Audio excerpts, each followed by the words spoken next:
Elhamdülillah, innel hamdalillah, nahmaduhu ve nasta'inuhu ve nastağfiruh ve na'udhu billahi min şururi enfusina ve min seyyiati a'malina.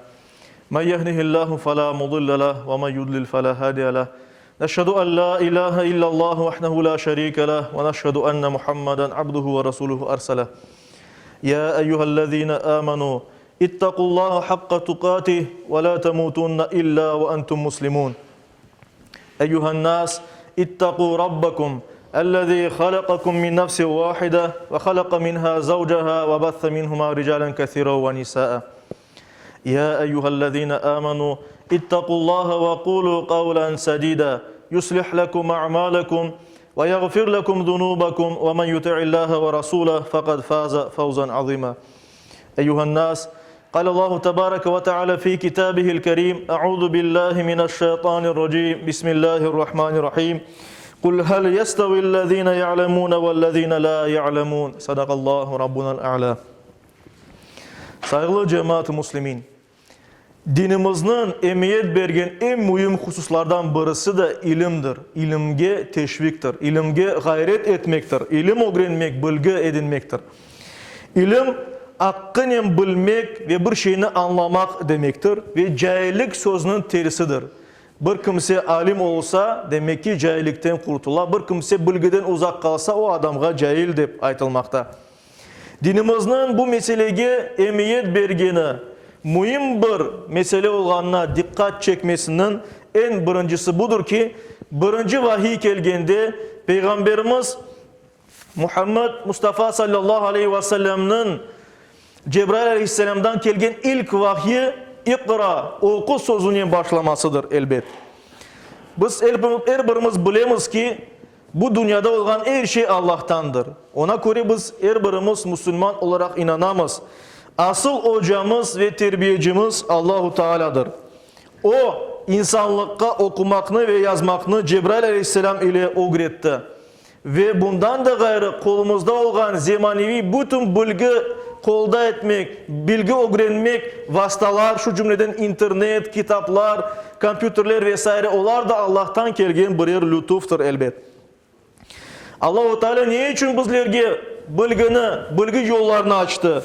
Ondan maksat bizlerini sınamak ve insanı doğru bilgi vasıtasının doğru yola yöneltmek, doğru yolunu göstermektir. Ve buna göre de her bir Müslümanın birinci yapacak vazifesi, evvela yapacak vazifesi ilim öğrenmektir. Özünü cahillik çukurundan kurtarıp dünya ve ahiret saadetini kazanmaya çalışmaktır elbet. Saygılı cemaat, Yüce Rabbimiz Zümer suresinin 9. ayet-i kerimesinde böyle buyura. Ayet ey peygamber, hiç bilgenlerle bilmeyenler bir olur mu?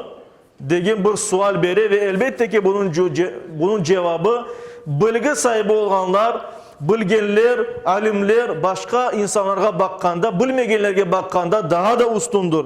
Daha yüksek dereceye sahipler. Peygamberimiz ise Tirmizi'de geçen bir hadis-i şerifinde böyle buyurdu. Bir kimse ilim öğrenmekni arzu etip yolga çıksa Allah ona cennetke alıp bargan yolunu yengilleştirir. Melekler de şüphesiz kanatlarını ilim öğrenmek isteyeninin rizası için endirirler. Alim için köklerdekiler ve yerdekiler, hatta suf içindeki balıklar bile bağışlaf dileyler. Allah'tan mağfiret dileyler. Alimler peygamberlerinin varisleridir. Çünkü peygamberler ne bir dinar, ne de bir dirhem, bir para miras kaldırmadılar. Ancak ilimni miras kaldırdılar.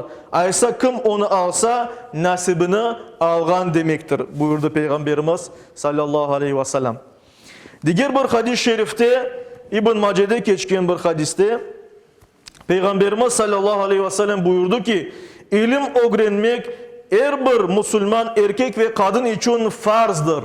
Boyun borcudur. Ona göre de her bir Müslüman şu dünyada Müslüman ne olduğunu bilip Müslümanca yaşaması için bazı bir bilgilerini öğrenmesi gerek.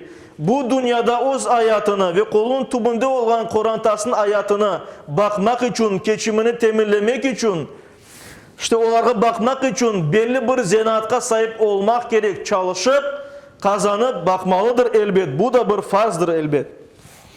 Şu cümleden, büyüklerden Ahmet bin Hanbel'in de böyle bir söz aytkanı bildirili. O büyük alim böyle aytdı. Bir insan ilimge intilganı müddetçe alim sayılır. Bilgenim mağa yeter dep ilimni terk etkeni vakit cahil olur. Cahiller ise ölüler kıbılır dep buyurdu. Saygılı cemaat, hürmetli Müslümanlar, her birimiz en yakın insanlarga hayır tileymiz. Onların baklı olmasını isteyimiz ve en evvela da kolumuz tübünde olan terbiye etkenlerimiz, evlatlarımız, ballarımız, torunlarımız, biz onlardan sorulacakmız, cevap verecekmiz onlardan ve onlar için hayır isteyimiz. Aysa onlarga bu dünyada kazanıp özlerini, korantalarını bakmak için zinaat öğretmekle beraber, zinaat öğretmekten gayrı başka dinimizin göstergeni farz ayn olgan bilgilerini, yani her bir Müslümanın bilmek gerek olganı bilgilerini öğretmek gerekmiz. Çünkü bundan biz sorulacakmız. Ve bununla beraber evlatlarımızga güzel terbiye vermek gerekmiz. Güzel ahlakını öğretmek gerekmiz. Mesuliyetimiz, vazifemiz budur saygılı cemaat. İşte dinimizin temellerini öğretmek şükürler olsun ki günümüzde bayağı kolaydır. Yani her bir cami yanında imam çalışa, imamlarının yanında din cemiyetleri var, okuf kursları keçe, yaz devamında mümkün edip ballarını camilerge berip, onlarga dinini okutmağa, dinin esaslarını öğretmeye, Kur'an okumağa öğretmeye, bundan gayrı mektep başlasa bile camiler yanında böyle dersler devam edecek ve devam eder inşallah. Yeter ki istegenler olsun, okumağa istegenler olsun. Ve buna ilave olarak Allah'a çok şükürler olsun ki muftiyatımızın gayretlerinin Kırım'da medresemiz var. Ve her türlü bala bu medresede okuması mümkündür. Kız ballar bölügü var, oğlan ballar bölügü var, bir de hafızlık bölügü var ve anda işte ballarımız dinimizin temellerini, esaslarını bayağı terin öğrenmeleri mümkündür. Biz evlatlarımızga bunu okutmağa, öğretmeye gayret ettik saygılı cemaat-i muslimin.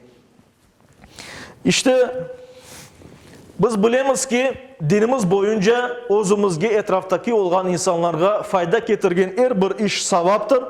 Ve ona göre de bilginin uğraşmak, bilgi fayda getirgen bir ilim, bir bilgi olganı müddetçe bizge savap getirecek bir şey.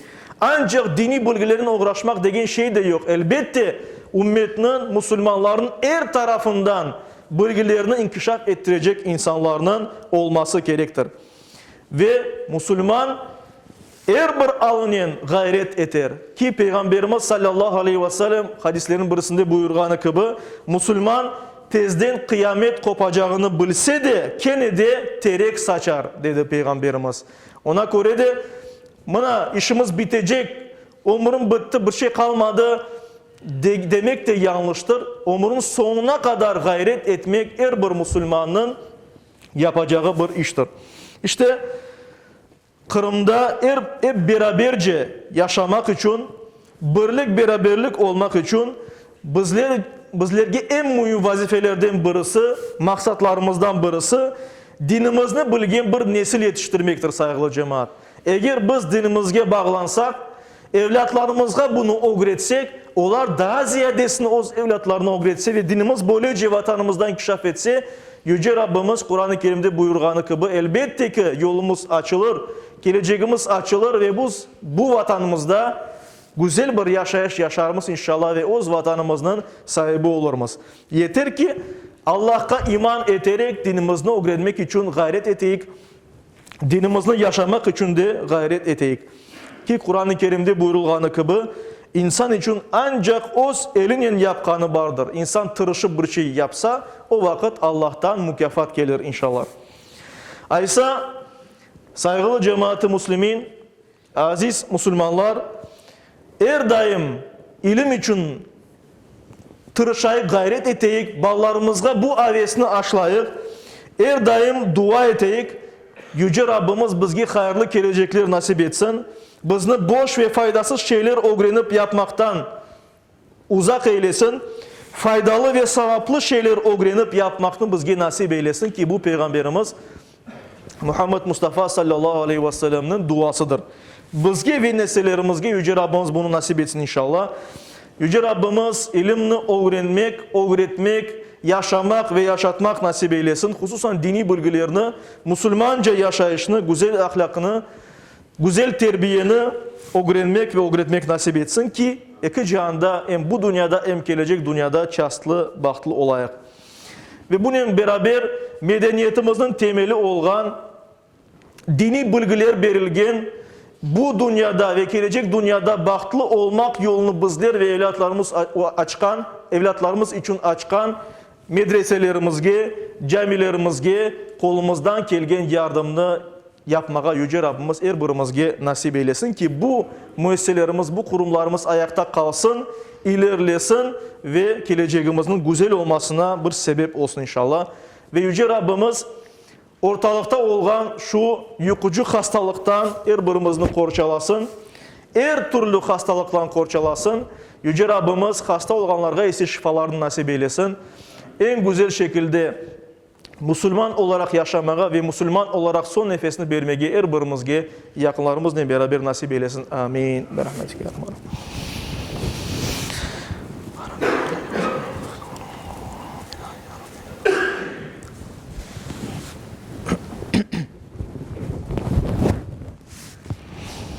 Elhamdülillah ve salatu ve selamu ala Resulillah ve usikum ve nefsel asayete bi takvallah. İnna Allah ve melaiketehu yusallun ala nebi. Ya eyyühellezine amanu sallu aleyhi ve sellimu teslima. Allahümme salli ala seyyidina.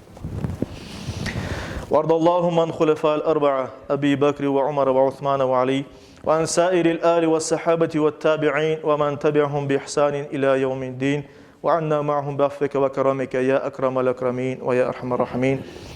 اللهم أعز الإسلام والمسلمين. اللهم أعز الإسلام والمسلمين. اللهم أعز الإسلام والمسلمين. واحمي حوزة الدين ودمر أعداء الدين وألف بين قلوب المسلمين ووحد صفوفهم واجمع كلمتهم على الحق يا رب العالمين وانصر دينك وكتابك وسنة نبيك محمد صلى الله عليه وسلم وآله أجمعين. عباد الله إن الله يأمر بالعدل والإحسان وإيتاء ذي القربى وينهى عن الفحشاء والمنكر والبغي يعظكم لعلكم تذكرون. صدق الله العظيم.